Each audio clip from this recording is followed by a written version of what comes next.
Hello again, everybody. Welcome to USA Wrestling Weekly. I'm Scott Casper. Here now this week's news and features from USA Wrestling, the national governing body of our sport. Team USA continued its busy summer of international competitions with two more major events this past weekend in Europe. 2011 U.S. Freestyle World Team members Cael Sanderson and Jake Varner entered the Ion Corneau Memorial in Romania along with a group of U.S. Greco-Roman national team wrestlers. It was a great weekend for both Sanderson and Varner, who now train together at the Nittany Lion Wrestling Club, as both individuals won gold medals. Sanderson, a 2004 Olympic champion and head wrestling coach for Penn State, returned to action this spring after almost 7 years of retirement. On the first day of the event, Sanderson dominated the 185-pound division, winning 3 matches. He opened with victories over opponents from Austria and Puerto Rico, then scored a technical fall over Moldova's Balrodionis 6-0-6-0 in the 185-pound finals. Now the 32-year-old Sanderson was competing internationally for the first time since he won the 2004 Olympics in Athens, Greece. That alone is spectacular. American Chaz Betts won a bronze medal in the Greco-Roman competition at 185 pounds on that first day as well.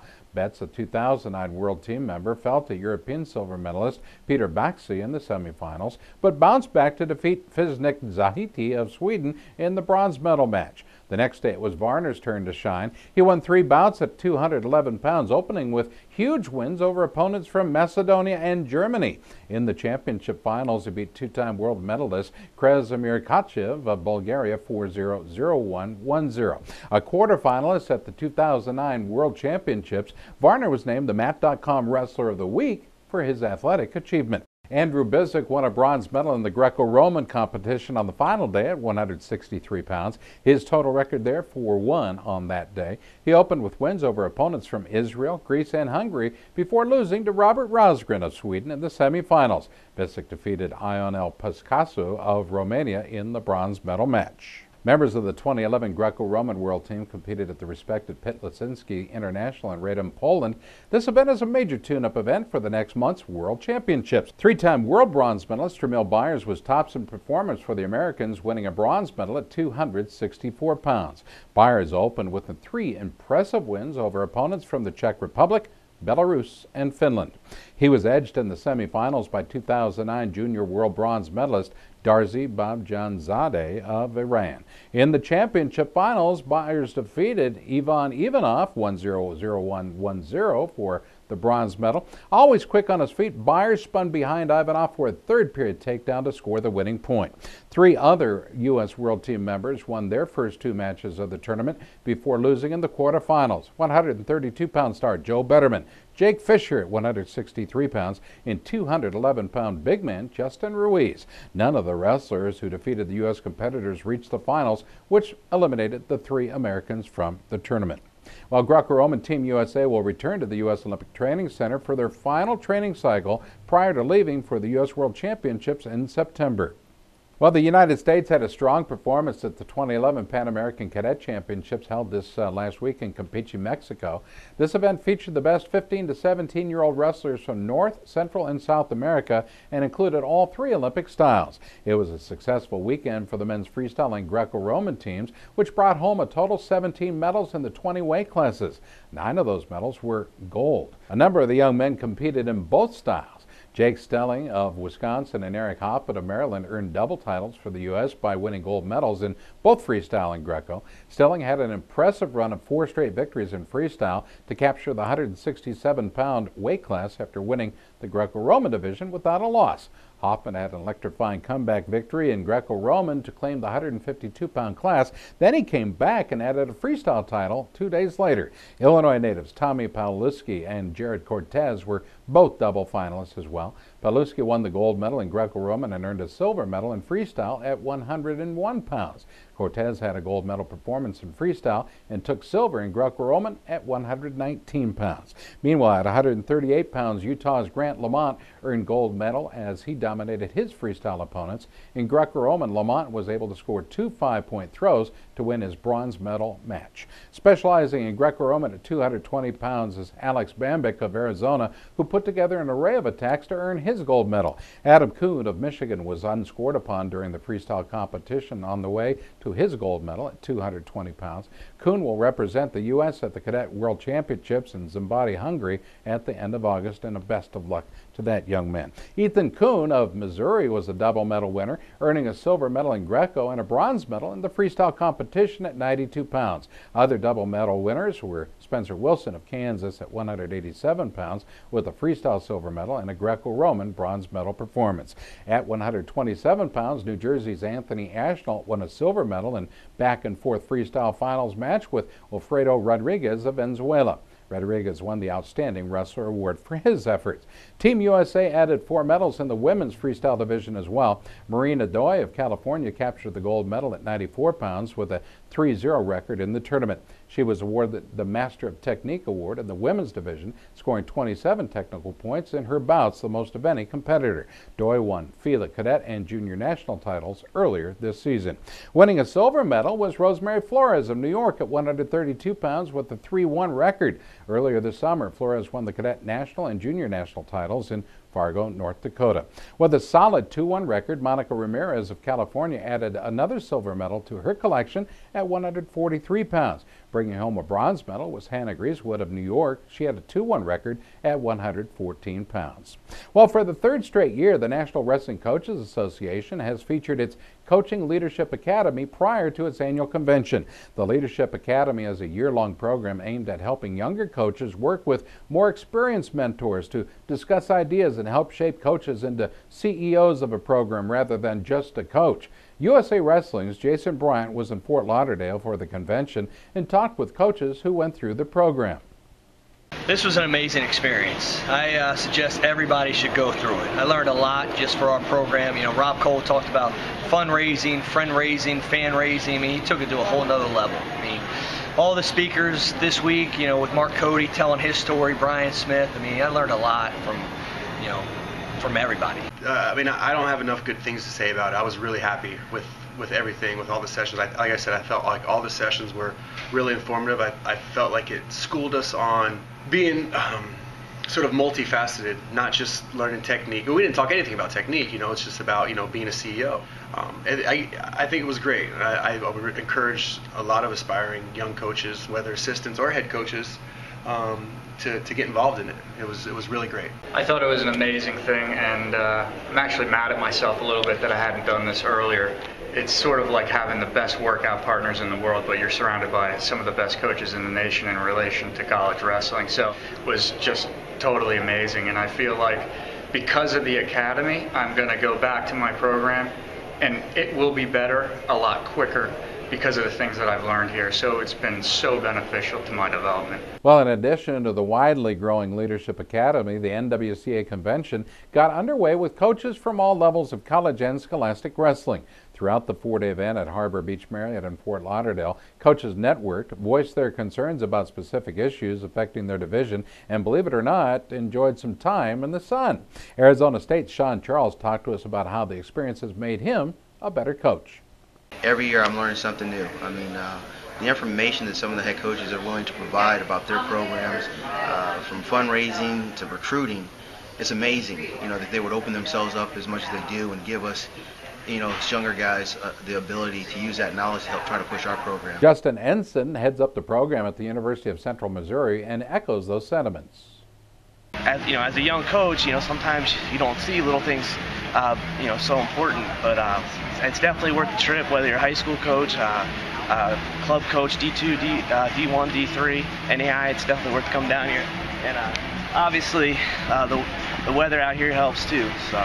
For over 20 years, Sacramento City College head coach Dave Pacheco has been addressing concerns from one of the nation's most unique wrestling leagues, the California Community Colleges. You know, as far as the community colleges go, I'm trying to get more and more of our teams to come out and represent our schools here.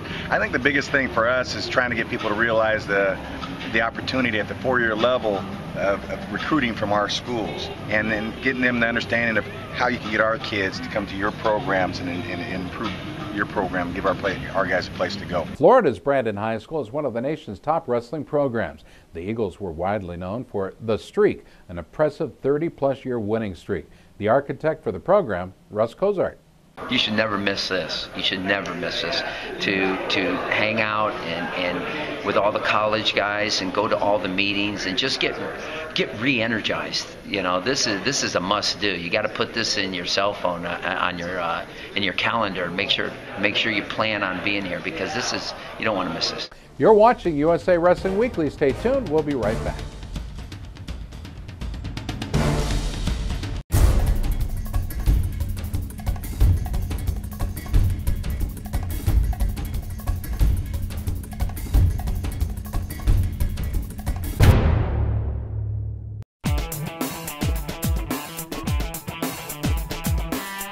Each season, Liberty Mutual's Responsible Sports Community Grant Program awards $65,000 to youth sports organizations and school sports programs that demonstrate their commitment to responsibility in youth sports. Your organization could be one of our 20 winners this season. It's easy. Simply visit responsiblesports.com and click on the Community Grant Program. Administrators register their organization with the program, then reach out to rally parents, coaches, and team supporters to log on and review either the Responsible Sports Parenting or Responsible Coaching Guide. Then complete the quiz and showcase your mastery of the concepts. Every successfully passed quiz is worth a point that you can credit to your favorite youth sports organization or school sports program. Connect with friends, family, and neighbors to rally more support. The teams and schools with the most points at the end of the grant period win. It's that simple. Watch the leaderboard throughout the grant season, then rally more of your supporters to increase your totals. Liberty Mutual is committed to celebrating and championing youth sports and to financially supporting organizations that demonstrate their commitment to responsible sports. Join the movement and start earning points toward your community grant. Well, the nation's best grapplers came to compete at Extreme Couture in Las Vegas, Nevada for the 2011 U.S. Grappling World Team Trials. The event, hosted in the gym owned by MMA and wrestling legend Randy Couture, was the qualifying event for the U.S. team set to compete at the Grappling World Championships in Serbia late this September. The event began with no-gi division featuring many past world medalists and national champions. The 242-pound division was the most competitive weight class in the event, with many experienced competitors. These big men were all talented and very motivated. When it was all over, Brandon Ruiz celebrated his victory and earned the spot on the U.S. Grappling World Team by defeating Kelly Amundsen of American Top Team. The final score there, 6-1. Late in the period, Ruiz scored a leg attack takedown for a 2-1 lead, then sunk his legs in for 4 more points on the mat. It was a rematch of the 2009 Grappling World Championship Finals, which Amundsen won by a 4-0 margin. In the semifinals, Ruiz scored a submission over World Team member Gabe Barahona, and Amundsen had a semifinal submission over Brian Keck, a past U.S. team member in both freestyle and Greco-Roman. Ruiz is the older brother of 2005 Greco-Roman bronze medalist Justin Ruiz. Justin is the top-ranked 96-kilo wrestler in the nation. It seems to run in the family, as Brandon was a past Team USA member in Greco-Roman as well. Grappling, I feel, is such a great blend of wrestling and jiu-jitsu, and it's so much fun. You know, I wrestle, I do Brazilian jiu-jitsu. I'll try just about anything as long as it's grappling. Well, a number of the no-gi champions were past world medalists and U.S. team members as well. Among them, a 2009 world silver medalist and Matt Betzold, who won the title at 132 pounds. Betzold won a 5-athlete round robin with a 4-0 record, 2 submissions, and 2 decisions. With his left leg amputated below his knee, Betzold is one of the most inspiring athletes in all of grappling. Betzold has developed a unique style, making the most of his limitations, and is well known for his ability to score submissions on his opponents. Gave me a lot of recognition. It gave me a taste of what a champion is, and I'm going after the goal to get a true champion label. One of the most interesting stories from the event was the husband and wife Ellis couple, who both earned spots on the U.S. team. Lisa Ellis, the former Lisa Ward, won a grappling world gold medal in the no-gi in 2010 and a silver medal in 2009.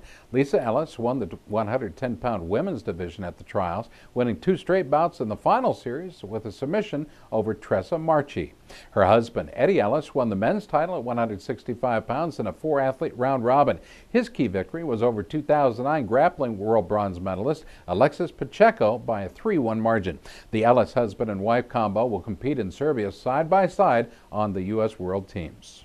I really like competing, and it's just fun for me. I'm wrestling based, so it's fun to do the grappling tournaments, and just being brackets and just competing is fun. My husband and I, we own our gym, so we have constant athletes in and out, and we take amateurs to fight. So we have a few guys turning pro this year, so our United Training Center has been blowing up, so it's pretty awesome. I felt awesome competing today. I had a match last weekend that got me coming prepared for my weight cut. I kept my weight down and came out here ready to compete. It's awesome, honestly. I went and helped our coach last year in Poland, and just being there around the world team and all the guys and camaraderie that it all took.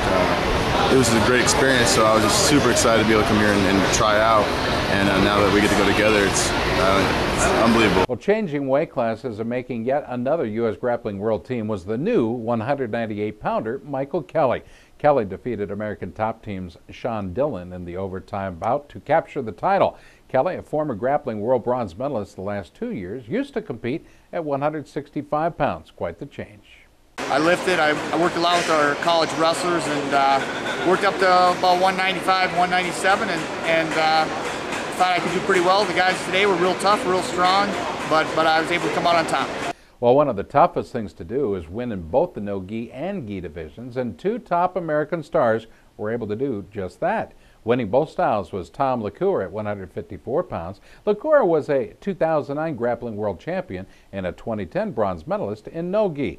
He won a 5-athlete round robin with 3 submissions and a decision in the no-gi tournament, and then defeated runner-up Peter Sutton by a 4-0 margin in a key showdown in no-gi.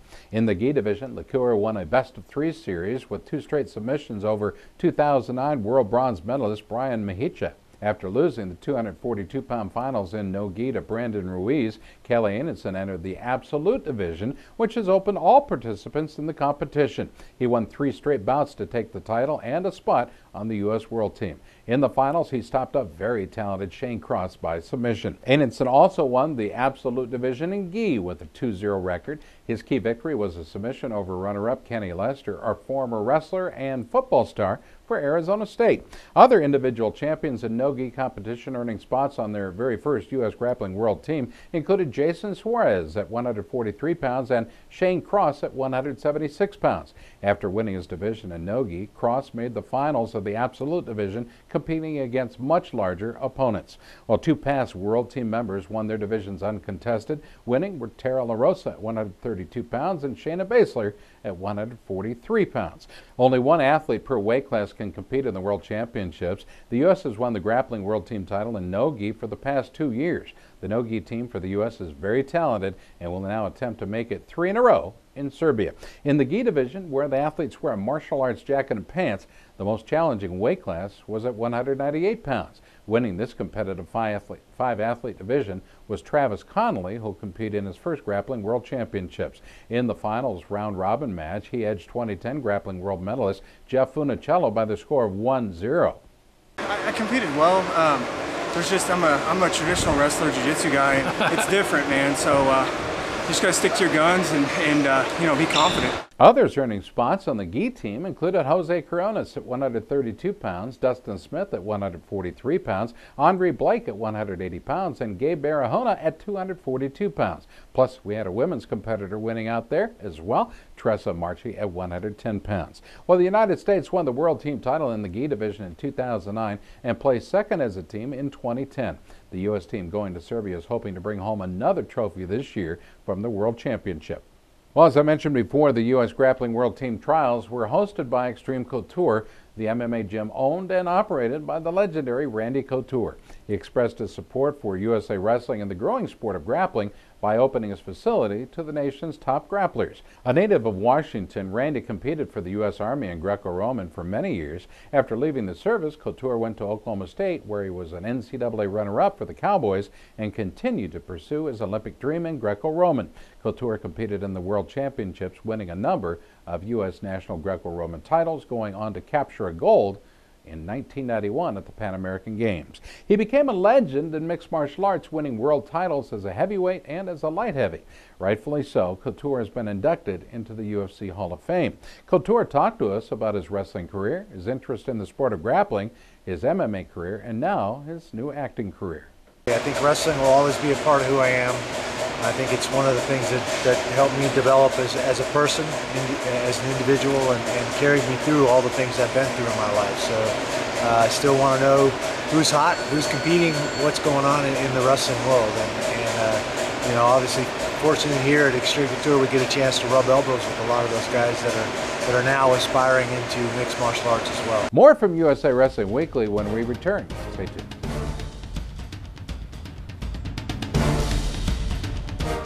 Wrestling fans, USA Wrestling has launched a top social networking site designed for you. USA Wrestling Nation is the latest innovation provided to the wrestling community by our sports national governing body, USA Wrestling. Post photos, blogs, and videos. Interact on boards. Keep up with your favorite wrestling personalities with USA Wrestling Nation. It's free to register. Join the thousands of wrestling fans that have already signed up and become a part of the USA Wrestling Nation at usawrestlingnation.com.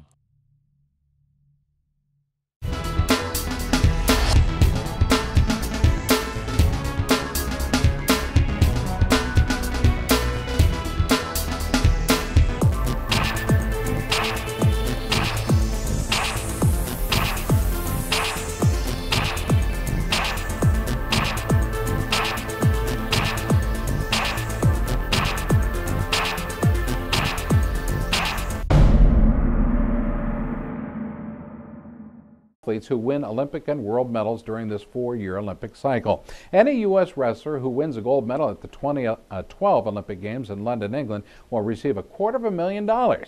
Silver medalists in London will earn $50,000 and bronze medalists in London will receive $25,000. The payout for a World Championships medal in 2009, 2010, and 2011 is $50,000 for gold, $25,000 for silver, and $15,000 for bronze. 5 wrestlers have earned Living the Dream Medal Fund bonuses by capturing medals at the 2009 and 2010 World Championships. They are Jake Herbert, Tervel Delegnev, Dramil Byers, Tatiana Padilla, and Elena Peroskova among the group. From this group, Delegnev, Byers, and Peroskova are all set to be a participant in the telethon. So mark your calendars, fans. Saturday, August 20th, you can participate in this year's Living the Dream Medal Fund Benefit Telethon webcast. Well, the newest edition of USA Wrestler, the official magazine of USA Wrestling, is now available to the general public as a digital edition. The August 2011 edition of the magazine has been posted and can be viewed online. The August issue is now available in its entirety in this exciting new format. World Team Trials champion Cael Sanderson is on the cover. Sanderson, a 2004 Olympic champion, has made a comeback in freestyle wrestling, and the issue is full of exciting feature articles and great color photos. This is the 6th issue in USA Wrestler, which has been provided free to the community in a digital format. All the issues from 2010-2011 publishing season have been created as digital editions. You only have to type in your email address and you'll get a free access to the entire August edition. Check out the most recent edition of USA Wrestler by visiting our friends at themat.com. Leaders from USA Wrestling and the AAU Wrestling Division have agreed to work together on ways to improve and expand the sport within the U.S. USA Wrestling President James Ravanack and AAU Wrestling National Chairperson Bob Johnson have begun discussions of mutual interest for both groups. They met during the AAU Junior Olympic Games, which were hosted in New Orleans, Louisiana, last week. Included in the discussion is how to coordinate and organize efforts to improve both organizations. The focus is working together to benefit the sport moving forward. Well, thanks for joining us. We'll see you all next week right here on USA Wrestling Weekly.